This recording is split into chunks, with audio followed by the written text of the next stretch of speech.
Hey guys, and welcome back to this channel. In this video, I'll be showing you guys how you can learn about each culture on Dress to Impress. You can actually find out the history about their outfits in this game, which I think is pretty cool. So here, for instance, India, it says the earliest depictions of the Indian sari trace back to around 2800 to 1800 BCE during the Indus Valley Civilization. Ancient sculptures and paintings depict women draped in attire similarly to the modern sari. Each region of India has their own unique sari fabric and draping style with over 100 different variations across the country.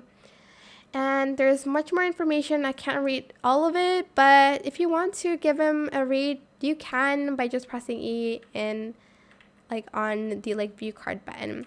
And that is it. I hope it was helpful for you guys. Don't forget to like, comment, share, and also subscribe to this channel if you haven't done that already.